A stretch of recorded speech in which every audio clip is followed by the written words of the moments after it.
نبی مرکز یکجہتی اسلام، افلاک سے اونچا شہ لالاک کا ہے نام، ہے ذات نبی مرکز یکجہتی اسلام، افلاک سے اونچا شہ لالاک کا ہے نام۔ اعوذ باللہ من الشیطان الرجیم، بسم اللہ الرحمن الرحیم، الحمد للہ رب العالمین، بارئ الخلائق اجمعین، ثم الصلاة والسلام علی اشرف الانبیاء والمرسلین، حبیبنا و حبیب الہ العالمین، الذی سمی فی السماء احمد وفی الارضین بأبی القاسم محمد صلی اللہ علیہ وآلہ وسلم وعلی آلہ الطیبین الطاہرین المعصومین ولعنۃ الدائم علی اعدائہم اجمعین من یوم عداوتہم الی قیام یوم الدین۔ السلام علیکم ورحمۃ اللہ وبرکاتہ۔ سیرت النبی آڈیو سیریز کی 12ویں قسط میں خوش آمدید۔ حضرت رسول خدا صلی اللہ علیہ وآلہ وسلم کے اجداد کی حوالے سے ہم ذکر کر رہے تھے اور آپ کے دادا جناب عبد المطلب کے زندگی کے احوال ہم بیان کر رہے تھے، اور چاہے زمزم کے کنویں کے کھودنے کا جو واقعہ تھا اور دوبارہ زمزم کو بحال کرنے کا جو واقعہ تھا، اس کو ہم نے کل کی قسط میں بیان کیا۔ آج اس سے اگلے واقعات کو بیان کرنے کے لیے آج آغاز کرتے ہیں انشاءاللہ۔ کچھ ایسے تفصیل ہے واقعات کی حضرت رسول خدا کے اجداد میں سے، جناب عبد المطلب کے بارے میں زیادہ تفصیلات تاریخ میں بیان ہوئے ہیں، اس لیے ہم ان کے احوال مکمل بیان کرنے کی کوشش کریں گے۔ آج جس واقعے سے ہم آغاز کریں تو عرب کا جو دور تھا، اس زمانے کا جو دور جاہلیت کہلاتا ہے، اس میں بہت سارے اخلاقی برائیوں میں گھرا ہوا تھا وہ معاشرہ۔ پھر بھی بعض قابل تعریف صفات پائی جاتی تھیں، جیسے عہد شکنی کو، وعدہ کر کے وعدہ خلافی کرنے کو ایک بدترین عمل سمجھتے تھے۔ کبھی کبھار ایسا ہوتا کہ وہ عرب کے دوسرے قبیلوں کے ساتھ بہت سخت عہد و پیمان باندھتے تھے اور آخر تک اس کی پابندی کرتے تھے، اور کبھی بعض نہایت سنگین نذر کرتے تھے اور پھر پوری جد و جہد اور توانائی کے ساتھ اس کی ادائیگی کی کوشش کرتے تھے۔ کوئی منت مانی، نذر کر لی، پھر اس نذر کی ادائیگی کے لیے پوری کوشش سے اپنی ساری طاقت و توانائی کو صرف کرتے تھے۔ جناب عبد المطلب نے کنویں کی کھدائی جب کر رہے تھے، اس وقت ان کے بیٹے جناب حارث ساتھ تھے، بڑے بیٹے، اور ان کی مزید اولاد نہ تھی، اور اس چیز کو انہوں نے محسوس کیا کہ بیٹوں کی تعداد کا زیادہ ہونا ان کے لیے ضروری ہے، اور وہ مزید بیٹے اور ایک افرادی قوت کے نہ ہونے سے قریش کے سامنے اپنے ضعف اور اپنی ناتوانی کو انہوں نے محسوس کیا۔ اس لیے انہوں نے اسی زمزم کی کھدائی کے دوران میں نذر کی۔ انہوں نے نذر کی کہ جب بھی ان کے بیٹوں کی تعداد 10 تک پہنچے گی تو وہ کعبے کے سامنے ایک بیٹے کو قربان کر دیں گے، اور اپنی اس نذر کے بارے میں کسی کو آگاہ بھی نہیں کیا تھا انہوں نے۔ کہتے ہیں زیادہ عرصہ نہیں گزرا تھا کہ آپ کے بیٹوں کی تعداد 10 تک پہنچ گئی، یقیناً وہی 10 سال یا اس سے کم و بیش کا عرصہ گزرا اور آپ کے بیٹوں کی تعداد 10 ہو گئی،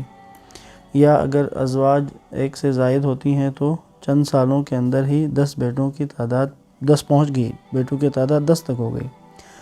تو اب جو نذر مانی تھی کہ 10 بچے ہوں گے تو ایک کو کعبے کے سامنے قربان کر دیں گے، تو ایفائے نذر کا وقت آن پہنچا، اور آنے والے لمحات کا تصور جناب عبد المطلب کے لیے نہایت سنگین تھا۔ آپ ڈرتے تھے کہ کہیں ایسا نہ ہو کہ ایفائے نذر سے رہ جائیں اور پیمان شکنی کے مرتکب قرار پائیں۔ یعنی خود عرب کے اندر یہ موضوع حساس تھا کہ اگر آپ نے کوئی نذر مانی ہے، آپ نے کوئی عہد کیا ہے، تو اس کی عہد شکنی ایک بہت اپنے لیے باعث ذلت، باعث ندامت سمجھتے تھے۔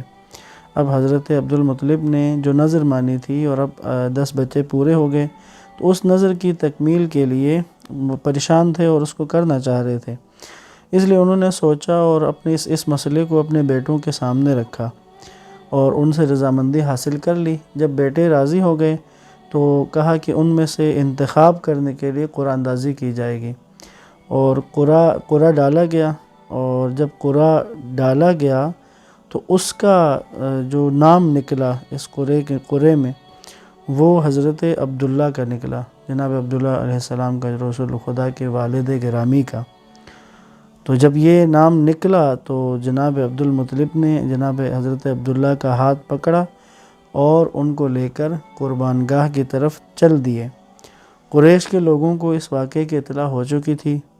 سب کی آنکھوں سے آنسوؤں کا ایک سیلاب جاری تھا، کیونکہ حضرت عبداللہ کی شخصیت معروف تھی اور سب ان کو چاہتے تھے، اور قریش کے لوگ ہر ایک یہی کہہ رہا تھا کہ کاش اس جوان کے بدلے میں ذبح کر دیا جاؤں۔ تو قریش کے بزرگوں نے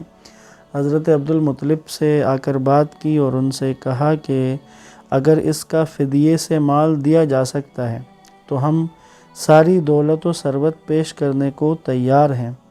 اب حضرت عبد المطلب اپنی نظر کو پورا کرنے کے لیے مصمم اور پرعزم تھے۔ تو جب قریش نے آ کر ان سے مطالبہ کیا کہ اگر آپ بیٹے کے بجائے مال سے اس کا فدیہ دے دیں، اس کی جگہ مال دے دیا جائے،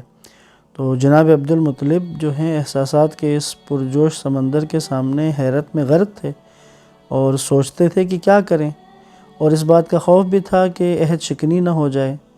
اب اس صورتحال کے سامنے کیا کیا جائے؟ تو اس میں کسی نے مشورہ دیا کہ اس مسئلے کو جو عرب کے دانا ہیں، جو دانشور ہیں، ان کے سامنے پیش کر دیا جائے، شاید کہ وہ اس مسئلے کا حل کوئی نکال لیں۔ تو چنانچہ یہ بات طے ہو گئی کہ اس مسئلے کو حل کرنے کے لیے عرب کے جو دانا اور دانشمند لوگ ہیں ان کی طرف رجوع کیا جائے۔ تو جناب عبد المطلب اور قوم کے دوسرے بزرگوں نے اس رائے کو پسند کیا اور اس دانا کی اقامت گاہ کی طرف چل دیے۔ کہتے ہیں کہ یہ یثرب میں کوئی شخصیت تھی کہ جس سے اس زمانے میں جس کے دانشور ہونے کو یا جس کے علم و تقویٰ کو اس دور کے لوگ قبول کرتے تھے، تو اس طرف یثرب کی جانب روانہ ہو گئے۔ تو اس نے جب یہ کیس سنا، اس کے پاس جب پہنچے ہیں اور اس نے یہ سارا ماجرا سنا، تو اس نے جواب کے لیے 1 دن کی مہلت طلب کی۔ دوسرے دن جب سب کے سامنے اس نے سوال کیا، یعنی اسی دانا نے، اس دانشمند نے ان قریش کے بزرگوں سے کہ آپ کے ہاں ایک انسان کا خون بہا کتنا ہے؟ تو ان لوگوں نے جواب دیا کہ ہم ایک انسان کے بدلے 10 اونٹ دیا کرتے ہیں۔ تو اس نے اس مسئلے کا حل یوں پیش کیا، اس نے کہا آپ لوگ 10 اونٹوں کے درمیان اور اس شخص کے درمیان کہ جس کو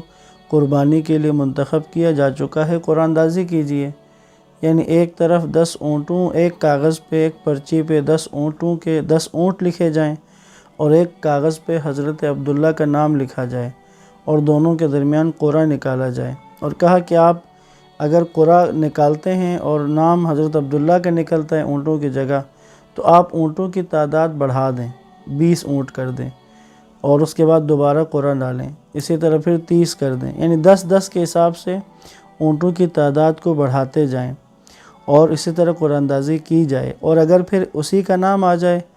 تو اونٹوں کی تعداد کو بڑھاتے جائیں اور قرعہ اندازی کریں، اور جب تک قرعہ اونٹوں کے نام نہ نکلے تب تک آپ اونٹوں کی تعداد بڑھائیں اور قرعہ اندازی کرتے جائیں۔ تو جب یہ حل دیا تو کاہن کی اس تجویز نے سب کے احساسات کے لیے ایک مرہم کا کام دیا، اور بالخصوص وہ طبقہ کہ جو اس حق میں نہیں تھا اور حضرت عبداللہ کو اس طرح سے قربان نہیں ہونے دینا چاہتے تھے، ان کے لیے ایک خوشی کی لہر دوڑ گئی، اور اس کے بعد انہوں نے اس کے لیے وہ سینکڑوں اونٹوں کی قربانی ان کے لیے جناب عبداللہ جیسے جوان کو خاک و خون میں غلطہ دیکھنے سے کہیں زیادہ آسان تر تھی۔ مکہ لوٹنے کے بعد ایک دن عمومی اجلاس ہوا یہ دارالندوہ میں کہ جس میں سب جمع ہوئے اور قرعہ اندازی شروع کر دی گئی۔ اب یہ ہوتا تھا کہ 10 اونٹوں کے ساتھ حضرت عبداللہ کا نام ڈالا گیا، قرعہ حضرت عبداللہ کے نام پہ نکلا،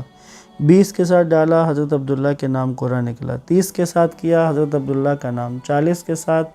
حضرت عبداللہ کا نام، 50، 60، 70، 80، 90، یہاں تک کہ اونٹوں کی تعداد جب 100 ہوئی تو اس وقت قرعہ اونٹوں کے نام نکلا، اور جناب عبداللہ کے بچ جانے سے مسرت کی ایک لہر سب میں دوڑ گئی۔ تو لیکن جناب عبد المطلب نے فرمایا کہ اب جب ہم نے بار بار قرعہ ڈالا ہے اونٹوں اور جناب عبداللہ کے درمیان، اب جب عبداللہ کا نام پہلے ایک دفعہ نکل آیا ہے تو قرعہ دوبارہ ڈالا جائے تاکہ مجھے یقین ہو جائے کہ میرا خدا اس پر راضی ہے۔ تو کہتے ہیں پھر قرآن اندازی کی تکرار کی گئی، ایک طرف 100 اونٹوں کا تھا اور ایک طرف حضرت عبداللہ کا نام۔ تو کہتے ہیں کہ تینوں مرتبہ 100 اونٹوں کا ہی قرعہ نکلا۔ جب تینوں دفعہ ہی 100 اونٹوں کا قرعہ نکلا تو پھر حضرت عبد المطلب نے اس طرح سے اطمینان حاصل کر لیا کہ اللہ اس پر راضی ہے۔ پھر آپ نے اسی دن حکم دیا کہ ان کی اپنی ملکیت میں سے 100 اونٹ کعبے کے سامنے ذبح کر دیے جائیں، اور اس کے بعد ایک ظاہر ہے کہ 100 اونٹ ذبح کیے گئے، اور حضرت عبد المطلب نے منع فرمایا تھا کہ آج کسی انسان کو حتیٰ کہ حیوانوں کو بھی کھانے سے نہ روکا جائے۔ بس یہ جناب عبداللہ کی قربانی کا جو حضرت عبد المطلب نے نظر مانی تھی، اس کو اس قربانی کے ذریعے سے اس کا فدیہ دے دیا گیا۔ سیرت ابن ہشام میں رسول اللہ صلی اللہ علیہ وآلہ وسلم سے نقل کیا گیا ہے کہ آپ صلی اللہ علیہ وآلہ وسلم نے فرمایا انا ابن الذبیحین، یعنی میں ان 2 ہستیوں کی اولاد میں سے ہوں جن پر ذبح کا حکم لگایا گیا۔ یعنی آپ صلی اللہ علیہ وآلہ وسلم خود کو 2 ذبیحوں کا بیٹا کہہ رہے تھے، 2 ذبیحوں کی اولاد۔ تو اس میں سے ایک ذبیح جو ہیں وہ حضرت اسماعیل علیہ السلام ہیں کہ جن کو ابراہیم علیہ السلام نے حکم خدا سے منی میں ذبح کر کے قربان کرنے کے لیے لے کر گئے تھے، اور اللہ نے اس کے بدلے میں دمبا بھیجا اور اس کو قربان کیا گیا۔ اور دوسرے ذبیح جو ہیں وہ رسول اللہ کے والد محترم حضرت عبداللہ ہی ہیں کہ جن کے لیے جناب عبد المطلب نے نظر مانی تھی، اور اس نظر کو بھی فدیے کے ذریعے سے پورا کیا گیا۔ حضرت عبد المطلب کی جو ذات ہے اور آپ کا جو مرتبہ ہے قریش کے اندر، آپ رئیس مکہ تھے، اور آپ کی حیثیت اس وقت قریش کے تمام جو اکابر تھے ان میں سب سے زیادہ ان کی حیثیت تھی، اور آپ کے اشعار وغیرہ جو حضرت عبد المطلب کے مشہور ہیں اور کتابوں میں آئے ہوئے ہیں ان کو دیکھا جائے، اور اسی طرح واقعات جو ان کی زندگی کے بیان ہوتے ہیں ان کو دیکھا جائے،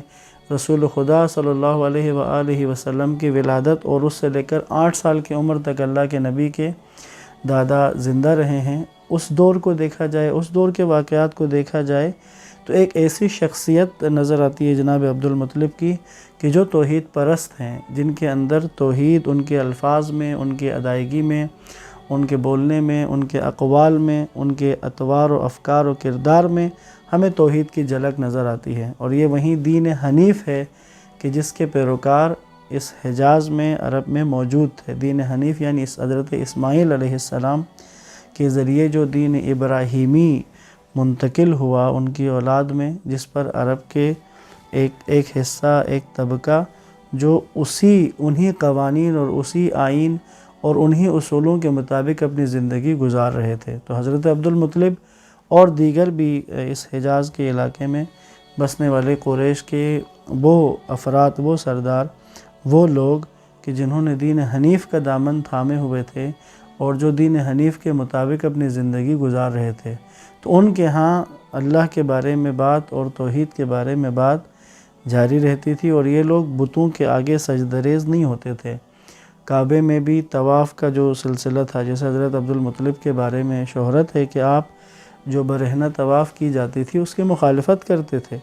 اور اسی طرح زمزم کے کنویں کو جو بحال کیا تو بحالی کے بعد ایسا نہیں کہ اس کو اپنی ملکیت بنائے، بلکہ اس کو اہل مکہ کے لیے اور حاجیوں کے لیے جو آتے تھے، مہمان آتے تھے، ان سب کے لیے اس کو وقف عام کر دیا۔ تو پس ہم رسول خدا صلی اللہ علیہ وآلہ وسلم کے اجداد میں سے ہر ایک کو دیکھتے ہیں کہ وہ دین حنیف کے ہی پیروکار رہے ہیں۔ آج یہاں پر بات کا اختتام کر رہا ہوں انشاءاللہ۔ حضرت عبد المطلب کی زندگی کا ایک اہم واقعہ، اہم ترین واقعہ وہ عام الفیل کا واقعہ ہے، ہاتھی والے اصحاب کا واقعہ ہے۔